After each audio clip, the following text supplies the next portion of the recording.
Congress President Sonia Gandhi ji,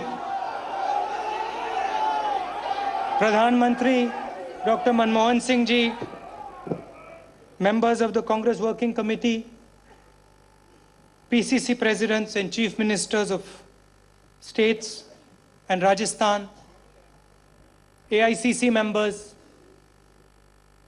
delegates of the Chintan Shivir,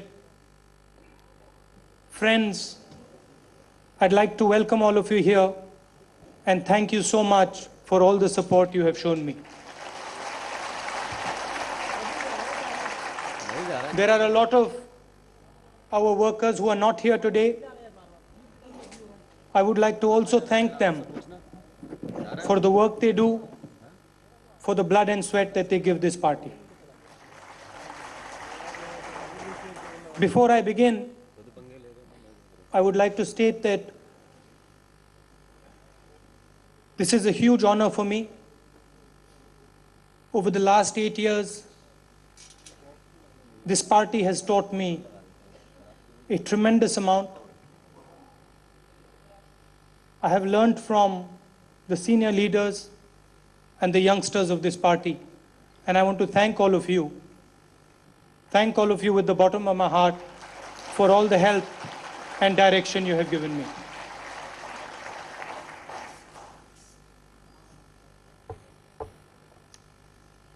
There are people in South India who would like me to speak in English, and there are people in North India who would like me to speak in Hindi.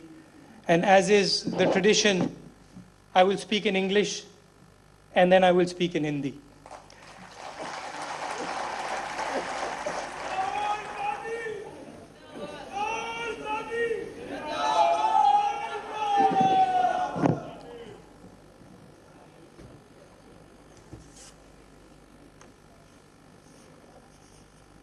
In 1947, India was liberated not by arms, but by unleashing the voice of our people. Other countries fought violently, other countries fought with weapons, other countries fought with death. India fought with non-violence and with voice. Everybody told us that it cannot be done. Everybody told us that if you want to get rid of the British, you have to use violence. And the Congress party said, no, we are not going to use violence. We are going to use non-violence. And we defeated the biggest empire of its time. And we sent them home. This was the energy behind our freedom movement. Voices. Millions and millions of our voices. Gandhiji's successors, led by Jawaharlal Nehru, freed the voice of every Indian by ensuring that democracy became the bedrock of our constitution. Relentlessly championing the voice of every Indian will always be the essence of the Congress party. And not an Indian of one caste or one religion. I would like to repeat it. Every single Indian is going to be supported by the Congress party. No matter where he is, no matter who he is, if he is Indian, we work for him. Let's look at the last 60 years of India's successes. They have all come when we gave our people voice. The Green Revolution restored the voice of the farmer. Bank nationalization restored the voice of the poor in the market for credit. The IT and telecom revolution literally gave people voice, millions of people voice. And if you have a cell phone in your pocket today, it is a result of that revolution. And it's an honor that Manmohan Singh ji is sitting here because he spearheaded another revolution. In 1991, he unleashed the voice of thousands in the field of entrepreneurship and changed this country forever. The UPA government has followed Gandhiji's model. It has created platforms for those denied their voice in the political system. For the first time in our history, our people have been guaranteed their basic rights, social and economic rights. The food bill will ensure that no mother sees her child go hungry at night. The RTI allows every single Indian to personally take on the battle against corruption. Manrega has given millions of Indians pride in their work. And the right to education enables every child to aspire to greatness. All of these radical innovations were possible only because of the growth provided by the Congress Party and the UPA. But there are many challenges ahead. The voices of 1 billion Indians are today telling us that they want a greater say in government, in politics and administration. They are telling us that the course of their lives cannot be decided by a handful of people behind closed doors who are not fully accountable to them. They are telling us that India's governmental system is stuck in the past. It has become a system that robs people of their voice, a system that disempowers instead of empowering. But why are we in this situation? Why is it, I ask you, that our ministries do the work of panchayats? Why does the Supreme Court handle the load of the lower houses of justice? Why does the chief minister need to appoint a teacher? Why are vice chancellors chosen by people who are far removed from the education system? No matter what state you look at, no matter which political party you look at, why do a handful of people control the entire political space?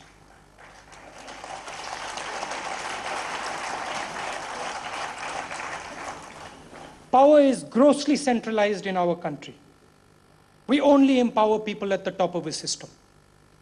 We don't believe in empowering people all the way to the bottom. Every single day, I meet people who have tremendous understanding, deep insight, and no voice. And all of us meet them. They're everywhere. But almost always, they are kept outside our system. No one can hear their voice. No matter how much they try to speak, no one listens. And then I meet people holding high positions with tremendous voice, but with no understanding of the issues at hand. Why does this happen? Why does this happen? It happens because we don't respect knowledge. We respect position. And it doesn't matter how much wisdom you have. If you do not have a position, you mean nothing.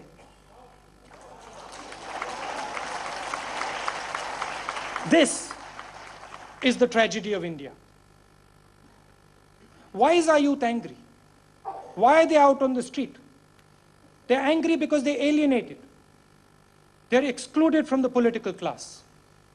They watch from the sidelines as the powerful drive around in their lal battis. Why are women suffering? Because their voice has been trampled upon by people with arbitrary power over their lives. Why are the poor confined to powerlessness and poverty? Because decisions regarding their lives and the services they need are taken by people far away, answerable to them only in theory. Until we start to respect and empower people for their knowledge and understanding, we can't change anything in this country. All our public systems, administration, justice, education, political systems, all of them are designed to keep people with knowledge out. They're all closed systems. Their design promotes mediocrity, and mediocrity dominates. Mediocrity dominates discussion, while the voices of insight and thought are crushed by the loudness of those who possess neither understanding nor compassion. Success in these systems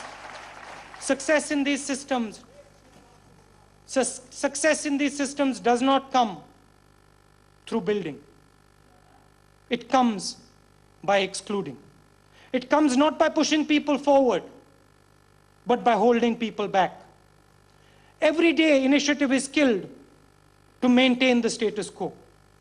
We do not praise our colleagues or look at their strengths. And all of us, every single one of us does it. We won't praise other people. We'll ask them, Bhaiya, what is your weakness? We only look at ways to neutralize them. And every single day, all of us are faced with the hypocrisy of this system. We all see it. Sabko dikhta hai. And then we pretend that it's not there. We pretend it's not there. People who are corrupt stand up and talk about eradicating corruption.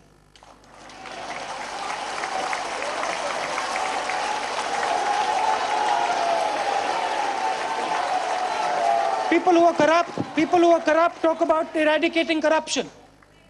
And then people who disrespect women every day over their life talk about women's rights. Until we start to respect and empower people for their knowledge, for their understanding, we are never going to change this country. We need the Aam Aadmi to participate in our politics, because even as I speak, their future is being decided in closed rooms. There is a young and impatient India, and it is demanding a greater voice in the nation's future. Let me tell you that they are not going to watch silently. They are not going to watch silently. Our priorities are clear. The time has come to question the centralized, unresponsive and unaccountable systems of decision-making in governance, administration and politics. The answer, a lot of people say, we need to run these systems better. The answer is not in running these systems better. The answer is to completely transform these systems. We have to rethink these systems and we have to transform them completely. Yet, I am optimistic. I'm not pessimistic. I'm very optimistic. And I'm going to tell you why I'm optimistic. I'm optimistic because we have already put the building blocks of this revolution in place. And to a big degree, I would like to thank the Congress President, the Prime Minister, and the Congress Party for putting these building blocks in place. Let me tell you what these building blocks are. First of all, India is more connected today than it has ever been. We have the networks of roads, information, communication, people, and media for new ideas to emerge, for them to develop and take flight. It is no longer possible to limit an idea whose time has come. Aadhaar, let me speak about Aadhaar. It gives us an unprecedented mechanism to recognize the unique journey and aspiration of every single Indian, no matter where he is. Direct cash transfer is going to allow us to respond to these dreams with an empowering delivery system. My father used to speak about 15 paisa to the rupee reaching the people. And we today are preparing a system that is going to answer that question. We're going to answer that question.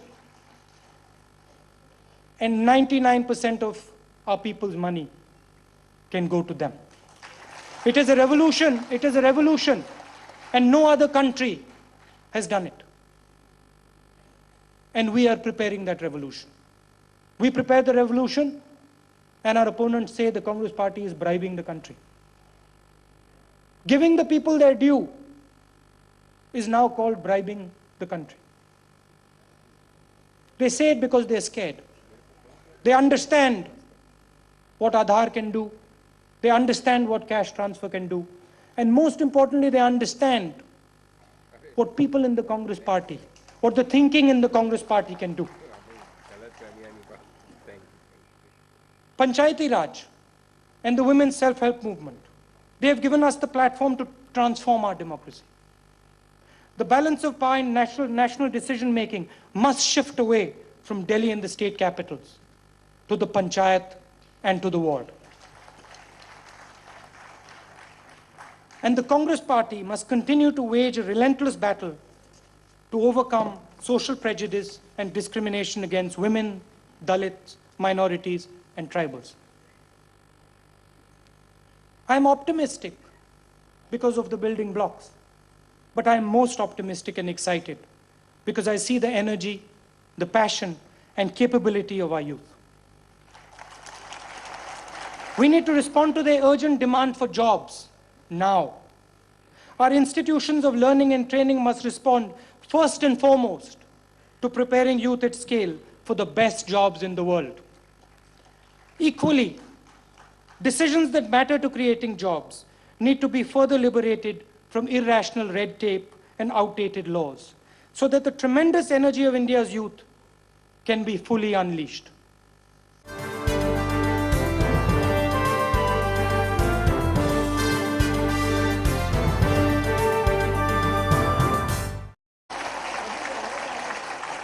There are a lot of our workers who are not here today. I would like to also thank them for the work they do, for the blood and sweat that they give this party.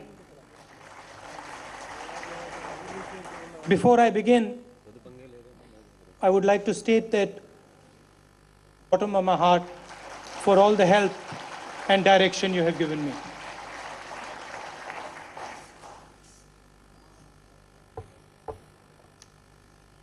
There are people in South India who would like me to speak in English, and there are people in North India who would like me to speak in Hindi. And as is the tradition, PCC presidents and chief ministers of states and Rajasthan, AICC members, delegates of the Chintan Shivir, friends, I'd like to welcome all of you here and thank you so much for all the support you have shown me. This is a huge honor for me. Over the last 8 years, this party has taught me a tremendous amount. I have learned from the senior leaders and the youngsters of this party, and I want to thank all of you. Thank all of you with the bottom.